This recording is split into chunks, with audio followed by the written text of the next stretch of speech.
Hi everyone, Jeff here. Today is July 23rd. I wanted to record this video as sort of an add-on to the one that was posted this past Wednesday. I have often given advice on how to be successful doing gig work by treating it like a business. It is the sole focus of my videos to try to give people hacks, tools, whatever you want to call them, on how to be successful when you're up against it from every gig app. Don't be fooled that none of them have your best interests at heart. You have to worry about what you could control, you have to worry about what they give you, and then turn it into something better. There used to be a company when I was younger called BASF. A lot of you older people would know them as a company that made cassette tapes. But their moniker was, we don't make anything, we make everything better, period. That's the approach I take in my retirement to gig work. I have told you guys many times, all of these apps are tools in my toolbox to grow my business. And right now my business is private rides, and anything that gets me to that goal,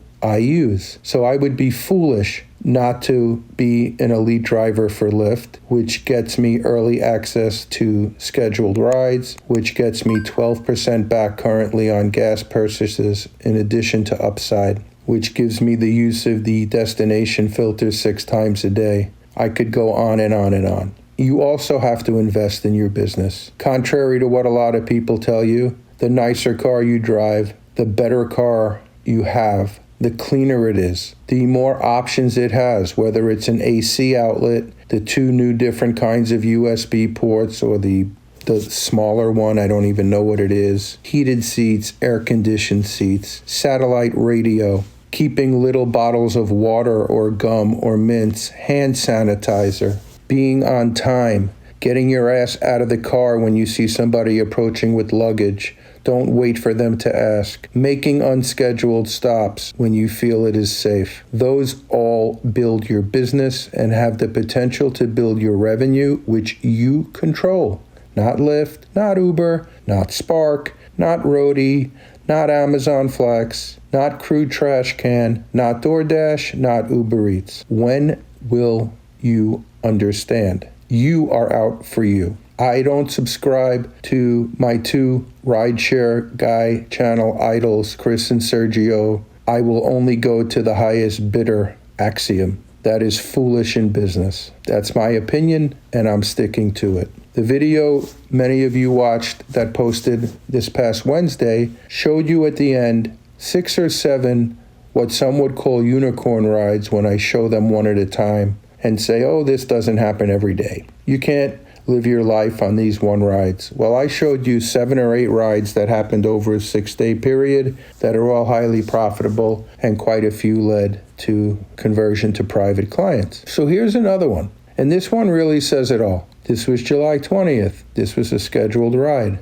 It was a 13-mile ride to the airport. I think the original upfront pay was $28, which made it $2 per mile. There's no traffic at 4:30 in the morning, so I went and I picked up the passenger. So you could see how it ended up, and I'll explain how it got to that.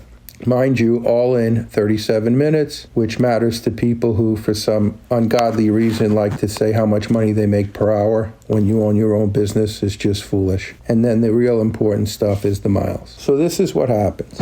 I pick up this gentleman at the hotel. It's 4:45. On the way there, he asked me to stop at the McDonald's on an intersection, which I know because I live in that neighborhood. I said, sure. He says, everyone asked me to add a stop. Do I need to add a stop? No, you don't need to add a stop. Why would you need to add a stop? So we went, and it was totally black, except the lights on the inside. I said, are you sure they're open? He said he checked on the website. They were open at 4. Well, it was now 4:52. So I pulled up. He went and pulled on the door. It was locked. He looked at the sign. He came back. He said, they open at 5. I don't know why it says on the website they open at 4. I said, well, I'm in no hurry. I don't have anything really scheduled till 8:15. I said, I don't mind waiting. So we pulled to the drive-thru, so we were the first car there, and like clockwork at 5 a.m., the menus lit up. I'm sure that's AI or digitally programmed. but the lights for the McDonald's didn't go on. Obviously, they weren't opening on time. So we waited till 5:04, and I said, look, I have no issues waiting. He said, well, my boarding time is in 25 minutes. Let's head to the airport, but thanks for stopping. So we get to the airport. You know, by that time, we had plenty of time to talk. He asked me for my business card. Sure. And then I ended the ride. Now, again, I could have been a pain in the ass. I could have said, no, you need to add a stop. But look what happened by not adding a stop. The ride was 13 minutes longer than it was estimated, and that brought me $8.59 adjustment. I also grabbed a 20% turbo, which includes adjustments in the turbo. So I wound up earning $44.15 for a ride that when I accepted was $28. So I guess again, I hear horror stories like you wouldn't believe, and I might even start to ask the passenger if they mind if I record the phone calls audio and present them, because 9 out of 10 people have the same complaint. You wouldn't believe the car I got picked up in. There was dirt all over the back of the car. I had to move newspapers off the seat. The window was cracked. They played music I couldn't understand. Drivers told me they wouldn't put on the air conditioning because they're not being paid enough to put on the air conditioning. Why in the hell would you do this to somebody in your business? If you don't want to drive, don't drive. Now, meanwhile, we're 6 minutes into this video. I haven't mentioned once that they charged this sucker $58 for a 13-mile ride, and originally were only going to pay me $28. That's what you guys have been programmed to focus on. Who cares if the passenger payment's at $157? Is this not a profitable ride? Even for most of you out there who like to go by the hour. You made $44.15 for 37 minutes of your time. That calculates to $64 an hour. How many of you out there, raise your hand in the comments. How many of you in your W-2 life made $64 an hour? Now look at the mileage. It turns out that this ride came in at about $3.50 a mile. You can do this. Forget about your animosity toward the gig company. All they do is make the connection for you.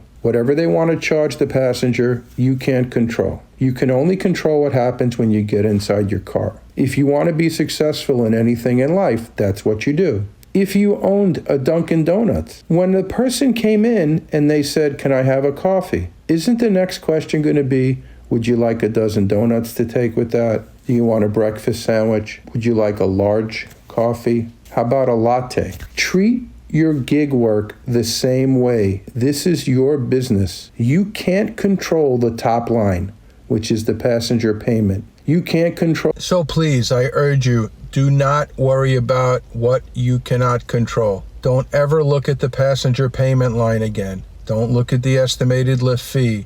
Don't look at the estimated insurance, taxes, government fees. It'll only lead to high blood pressure. If you choose to look at how much you make per hour, do the math on that. It doesn't require you knowing what the gig companies took. If, like me, you focus on dollars per mile, the numbers are there for that. Don't give up. You can still beat these people. And don't take out your frustrations on these gig companies on the people who get in your car.